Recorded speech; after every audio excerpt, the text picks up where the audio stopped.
Hi everyone, it's me, Jordan Long here, and today we're going to talk about, the Bermuda Triangle, or whatever the English word for triangle would be, because that is a Latin French bar word, whatever the English word would be. Yeah, I know, a lot of folks say that's old news, no one really talks about it anymore, and the films that they make now is all about, you know, wanting to undo the folklore, want to learn the truths, and guilt every single, sink every single missing on bad weather. But then some things never ever on put. Yes, there are things. Yes, there are tidal waves. Yes, there are rainstorms and gales that come out of nowhere. And yes, sometimes it's man like woman like mistakes. That is true. But that can't be the answer for every single one of them, you know. And now I have Diva Talks come on and tell you what she thinks about it. Well, the first thing when I think about it is, Jordan, sadly, I was the one who was behind it. Sadly.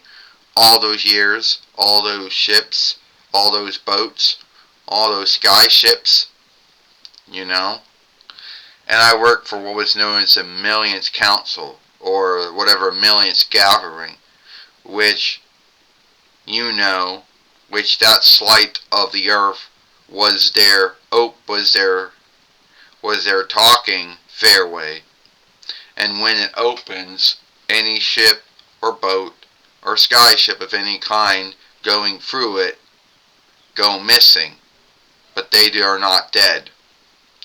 They are flawlessly alive and well, but they are in another world. Yes, you know, and I understand there were many films, and the ones that you hold to have onlook. Yeah, the first one was the Devil's Triangle, whatever the English word for that would have been, and that was the first one. That when many folks think of it, that's the one they tend to think of. You know, the one that North Brasil's townships, Giant Eagle or Big Bird, through Eagle Films or Bird Films arm one time had it. The other one would have been called the Secrets or the Hiddens of the Bermuda Triangle, whatever the English word for that would have been. That was the one that happened in that was made by Alan Landberg, which I only saw like one time, mostly on the Family Channel or the Ken Fairway, and then TNT got the rights to it at one time too, the broadcast rights to it. And after that, unless you look for Euro, that's the only way you're seeing it these days. And the last one was the Charles Berlitz one, which was offshooted from the book that Charles Berlitz wrote about it. Yeah, that's true, Diva Talks. I mean, how did you get yourself in that kind of a bind? I was first the Queen of Atlantis, or Atlantis land, and we chose to follow God, and I was choosing in the behalf of my folks. Only Lucifer couldn't handle it. He sank Atlantis.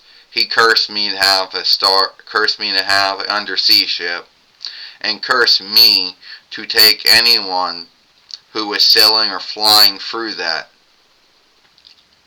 But you see, like sea crops on Xena, I learned that love forgave me. That it wasn't the love I had for myself, but it was the love that others had for me. And it was that flawless once, it was that flawless, once it was shown to me. Yeah. And I understand that you're not the only one that was in that bind, that Sea Crops was in it too. Yeah, in the Heracles and Xena world, yes. Sea Crops was also cursed because he chose in the behalf of Athena when Poseidon and Athena were fighting over who should be the main god worshipped in Athens, and he chose in behalf of his burgers, and chose Athena, but Poseidon couldn't handle it, cursed him, where he could never come back to land, and anyone he picked up would be cursed with them. He would live forever, but they would only be there until they died. Well, what about the Flying Dutchman? Oh, he's 10 times, he's worse, because he's sad. It's sad, because with Seacrops and myself, we learned that love could help us, where he sadly never learned that, and he's still stuck in the bind that Seacrops and myself would have been stuck in, but we no longer are. So there you have it, folks.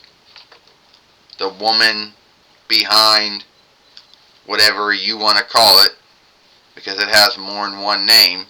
Give this film a like, share it, playlist it, and beloved, and I'll see you later.